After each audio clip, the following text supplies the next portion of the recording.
Pues nada, voy a hablar del manejo anestésico del paciente pediátrico con cardiopatía congénita en cirugía no cardíaca. Vale, este es el índice. Primero haré una introducción, luego hablaremos de la clasificación, que es lo más complejo de todo este tema, y luego lo he organizado de forma a hablar primero del preoperatorio de estos pacientes, el intraoperatorio y el postoperatorio. Como introducción, un poco de datos demográficos. La incidencia es de 8 a 10 por cada 1000 nacidos vivos y es más frecuente en prematuros. Los factores principales son genéticos y ambientales. La cardiopatía es la enfermedad congénita más frecuente que hay, el 30%, y tiene una mortalidad quirúrgica bastante alta, siendo del 5 al 10%. Y muchas veces hay que tener en cuenta que están asociadas a cromosomopatías, por lo tanto, igual se deberían iniciar estudios. Los pacientes con cardiopatía congénita se consideran ASA3 y tienen mayor riesgo durante la anestesia. Se ha observado un aumento de la mortalidad perioperatoria, como ya he mencionado antes. Los factores de riesgo se han dividido en tres niveles, según el riesgo sea alto, moderado o leve. Básicamente se dividen según el estatus fisiológico del niño, si está compensado o no compensado. Y en cuanto a cardiopatía compleja, luego lo veremos, pero son o sea, un grupo de cardiopatías que son cianosantes, perdón, y tienen un flujo pulmonar aumentado. Luego hablaremos de esto. Por tanto, las condiciones más graves en las que el anestesiólogo debe estar alerta serían una hipoxemia crónica con una saturación menor del 75%, el hematocrito elevado, que luego veremos también cómo manejamos esto, la obstrucción del flujo, sea pulmonar o sistémico, la hipertensión pulmonar y luego insuficiencia cardíaca, arritmias, etcétera. Que el niño que utilice medicamentos ya de forma crónica en el momento de la cirugía y luego pues si hay enfermedades asociadas. Vale. Y ahora vamos a hablar, hay muchas cardiopatías, pero las más frecuentes serían estas que he dejado aquí. Están ordenadas por orden de frecuencia. De más frecuente sería la CIV y la menos frecuente de estas el ventrículo único. Dentro del ventrículo único podríamos distinguir aquellas que afectan al corazón izquierdo y las que afectan al corazón derecho, entre todos los tipos que hay. Pero bueno, entre la del corazón derecho sería la atresia tricuspidea. Y el del corazón izquierdo, pues la no formación del ventrículo izquierdo. Vale, entonces, por suerte, las más frecuentes son las de menor riesgo y son shunt de izquierda a derecha. Las dividimos en cardiopatías cianosantes y no cianosantes. Estas serían las no cianosantes y las otras serían las cardiopatías cianosantes. Dentro de esta clasificación se dividen según el flujo pulmonar como se encuentre en el niño.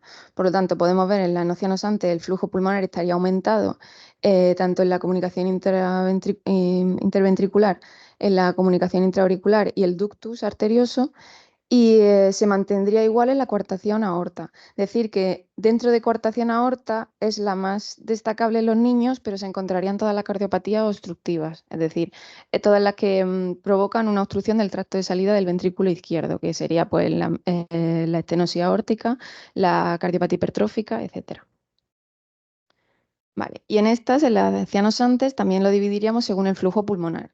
En la tetralogía de Fallot se caracteriza por la disminución del flujo pulmonar y luego tendríamos lo que antes mencionaba como cardiopatías complejas, que sería la transposición de grandes vasos y el ventrículo único. Dentro del ventrículo único, cuando afecta al lado derecho, el flujo pulmonar estaría disminuido, no aumentado, pero vale, entonces, la clasificación es lo que ya he comentado, pero un poco para dejarlo reflejado. Y hay que tener en cuenta de estas patologías surgen por los cambios que se tienen que generar en la circulación en el nacimiento no se generan correctamente.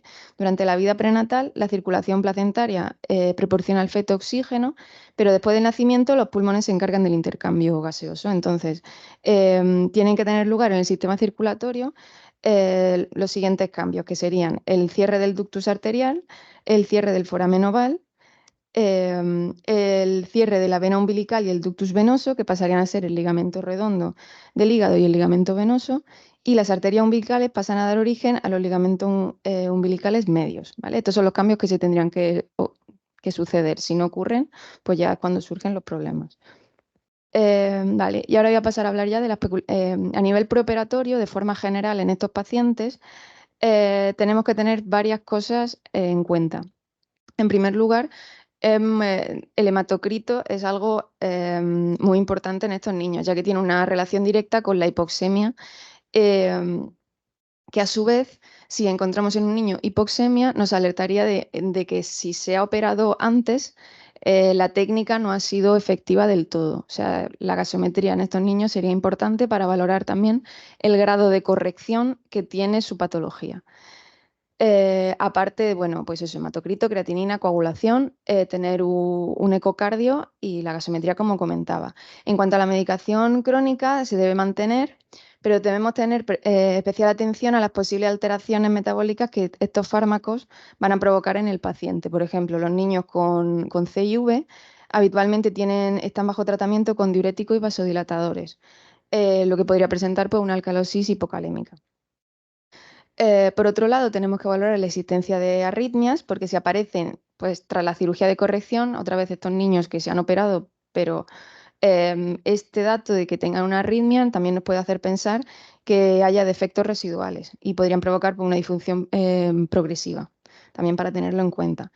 Y luego comentar sobre el hematocrito, que los niños con hematocrito elevado y trastorno de la coagulación, que suelen ser en cardiopatía cianosantes, como luego veremos, se benefician de la extracción del 10% de volemia, administración de coloides y Ringer a 5 o 10 mililitros kilo al principio de la anestesia o bien de plasma fresco, o sea, de plasma, si la intervención es inminente, si no podemos hacer esta preparación.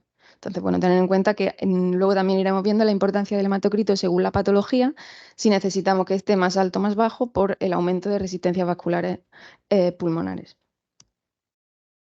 Vale. Y de modo general, en el manejo anestésico de estos niños, lo que tenemos que tener en cuenta es la ley de Ohm, que relaciona el flujo con la variancia de las presiones partido por la resistencia. Y esta capacidad de alterar la relación entre flujo, presión y resistencia es lo básico para el tratamiento anestésico de estos niños con cardiopatía congénita. Por hacer así un pequeño resumen, el flujo lo modificaríamos con la hidratación precarga, la presión de las cavidades necesitaríamos agentes inotropos y por último, en el manejo de las resistencias vasculares, pues tendríamos vasodilatadores o vasoconstrictores según necesitemos. En estos niños la premedicación es más importante de lo habitual porque muchas veces lo que necesitamos es que el niño no tenga ningún tipo de cambio, ya no mejorar su condición cardiológica, sino intentar que no cambie. Entonces, la premedicación nos ayuda a que esto sea más posible. La recomendación pues, sería esto, omidazolán o ketamina intramuscular. La ketamina intramuscular asociada a atropina permite una analgesia intensa a los 3-5 minutos y así poder iniciar la monitorización invasiva que pues, estos niños necesitarían arteria, etcétera, antes de dormirlo. Claro que con el midazolam pues, nos ahorramos el estrés del pinchazo. Lo más importante en estos niños es que la inducción, sea con el fármaco que sea, aunque luego iremos viendo peculiaridades, tiene que ser lenta y muy bien dosificada. Ya la hagamos inhalatoria, endovenosa, que dependiendo de la patología a veces está más indicada una u otra, pero lo que sí es que hay que ir con mucho cuidado y tomarse todo el tiempo necesario. Y hay que tener especial atención en las burbujas de aire, porque estos niños con sus problemas pues, tienen más riesgo de embolia paradójica. Vale, y ahora vamos a ir hablando un poco de cada grupo de patologías. En cuanto a las cardiopatías no cianosantes, teníamos el flujo aumentado y el flujo normal o disminuido. En cuanto a la del flujo aumentado, son cortocircuito izquierda-derecha. Estos niños van a ser unos niños rosados, húmedos, por el edema pulmonar que dificulta la difusión de oxígeno y provoca hipoxemia. Conforme evoluciona la patología, va presentando cada uno de estos cuadros que he dejado aquí. En primer lugar, tendría esta congestión pulmonar que podría evolucionar en insuficiencia cardíaca, hipertensión pulmonar, y en un estadio más avanzado, la hipertensión pulmonar de larga evolución provocaría una inversión del cortocircuito, en el que las resistencias vasculares pulmonares serían mayores a las sistémicas y tendríamos el síndrome de Eisenberger, que nos sonará a todos. Vale. Entonces, el objetivo hemodinámico en estos niños, intentar controlar el shunt. Si podemos mejorarlo, mejor, pero sobre todo intentar que no aumente. Em, ¿Qué quiero decir? Que el manejo anestésico estaría encaminado a evitar el aumento de la presión de la arteria pulmonar, es decir, queremos resistencias pulmonares altas, evitar la disminución de la presión arterial y evitar la disminución del gasto cardíaco. A menudo estos niños asocian infecciones de vía aérea superior de repetición por la irreactividad bronquial que presentan y de nutrición porque la disnea que mantienen pues, dificulta la alimentación. Tener en cuenta que en estos niños se aconseja más, se puede hacer cualquier inducción, pero se aconseja un poco más la inhalatoria por la farmacodinamia que tienen alterada, porque la dilución continua en la circulación pulmonar puede retrasar el comienzo de la acción de los agentes intravenosos. Esta alteración no existe en la inhalatoria, al menos que haya una reducción importante del gasto cardíaco, pero si hacemos una inducción lenta controlada, pues no debería por qué ocurrir. Por lo tanto, se aconseja más la inhalatoria por la rapidez también de acción y evitar, como ya he comentado, depresores miocárdicos. En cuanto a la ventilación, aquí se aconseja la PIP, una FiO2 baja, ya que el oxígeno es vasodilatador pulmonar directo, y una hipoventilación. En general, estos niños no suelen necesitar ventilación mecánica posoperatoria, ya lo diré luego, pero el manejo posoperatorio de estos niños varía mucho según la cirugía y según la condición previa del niño. En concreto, este grupo, que es el más frecuente, son las menos graves y pueden no necesitar un manejo intensivo después de la cirugía. Vale. En cuanto a los fármacos, ketamina no se aconseja en estos pacientes porque puede incrementar el shunt, ya que aumenta las resistencias vasculares sistémicas y las pulmonares. Los opiáceos sí, ya que son, en todos estos pacientes se aconsejan opiáceos a grandes dosis. En cuanto a los halogenados, sería el sevoflurano, el desflurano no. Sevoflurano por la disminución de la resistencia vascular sistémica, que lo mismo conseguiríamos lo que queremos, mejorar el flujo sistémico y por tanto mejorar el shunt. Y en cuanto a los inotropos, se debería usar de dopamina, ya que la dobutamina tiene un efecto vasodilatador pulmonar y iría en contra de lo que queremos. Vale, esta tablita la pondré en más, pero es un poco para tener en cuenta qué factores aumentan y qué factores disminuyen las resistencias vasculares pulmonares. Que al final, en estos niños lo que tenemos que tener claro cuál es la fisiología de la patología que tienen y qué queremos hacer nosotros con eso. Entonces, si lo que queremos es aumentar las resistencias vasculares pulmonares, pues utilizaremos PIP. El hematocrito nos conviene que esté elevado, un poquito de hipercapnia, hipoventilación, etcétera. Si queremos resistencias vasculares, o sea, pulmonares bajas, pues lo contrario, usaremos vasodilatadores pulmonares, etcétera. En este caso querríamos eso, altas. Vale, ahora las otras cardiopatías no cianosantes sería la de flujo pulmonar normal, que son las consideradas obstructivas, que es lo que comentaba antes, que está la miocardiopatía hipertrófica, estenosis aórtica y eso, todas las patologías que afectan al tracto de salida.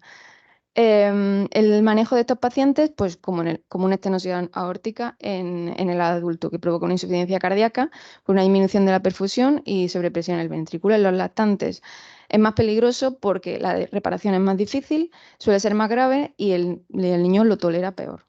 Su miocardio lo tolera peor.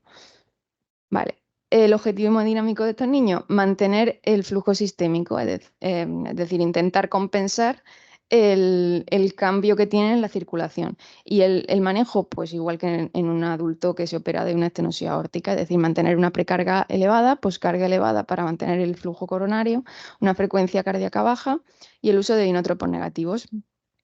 Que en definitiva, ¿qué queremos? Que la contractibilidad esté correcta, que las resistencias sistémicas estén más altas y las pulmonares también estén un poco altas. Debemos evitar anestesia neuraxial porque estos niños presentan... ¿Se ha ido el sonido? ¿No? Vale. Em, ¿Qué? Vale, nada, igual estaba dando voces yo. Eso. Evitar la anestesia neuraxial porque tienen una mayor circulación colateral en la médula y podemos provocar un sangrado. Y otra vez repetir la importancia de los opiáceos en estos pacientes. Luego dividía, pero ya no me he querido meter más, pues según el gradiente de presión que presenten en la obstrucción, si es mayor, la clasificación, el punto de corte es 40 milímetros de mercurio, pues si es un gradiente de presión muy elevado, deberíamos evitar los halogenados porque disminuye las resistencias vasculares sistémicas y dificulta lo que queremos, que es mantener el flujo sistémico. Y si es menor de 40, sí podemos hacer una inhalatoria sin problema y no. Vale. En cuanto a las cardiopatías cianosantes, primero hablar de las que tienen el flujo pulmonar disminuido, que aquí la más conocida es la tetralogía de Fallot. Se trata de un shunt derecha-izquierda. en el que existe una difícil vascularización del pulmón y aparece hipoxemia, que se acompaña de poliglobulia, cianosis y coagulopatía. El objetivo de estos pacientes ya no es mantenerlos, sino que es intentar mejorar el flujo sanguíneo. O sea, esto sí vamos a intentar optimizarlos en nuestro manejo. ¿Cómo conseguimos esto? Pues disminuyendo las resistencias vasculares pulmonares y aumentando las sistémicas para intentar evitar pues, este shunt derecha-izquierda y revertirlo.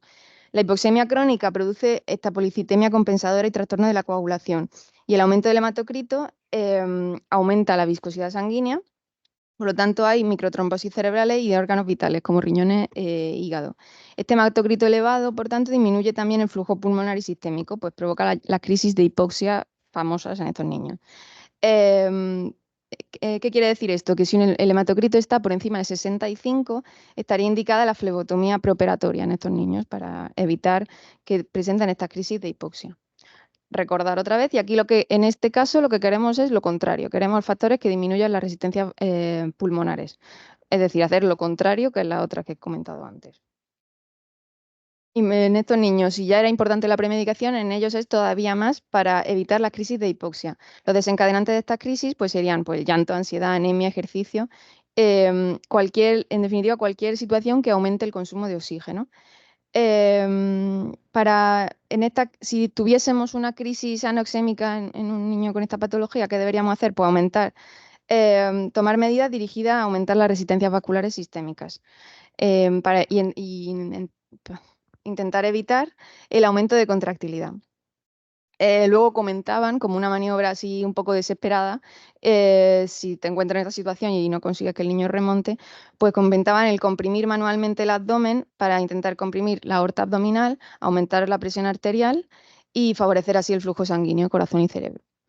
Y comprimir también el hígado para aumentar precarga. En fin, era un poco medida a la desesperada, pero me pareció interesante. En cuanto a la inducción, aquí sí se aconseja endovenosa porque sería más rápida, se evita la dilución de la circulación pulmonar y porque los fármacos pasan directamente a la circulación sistémica.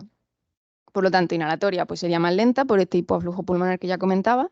Y aparte deberíamos evitar la taquicardia que provoca el sebo, porque deberíamos evitar estos aumentos de contractilidad. En cuanto a la hidratación, son niños que necesitan una buena precarga, que no toleran la hipovolemia ni la anemia. El hematocrito, como ya he comentado, no debe estar muy alto, pero necesitan un hematocrito también adecuado.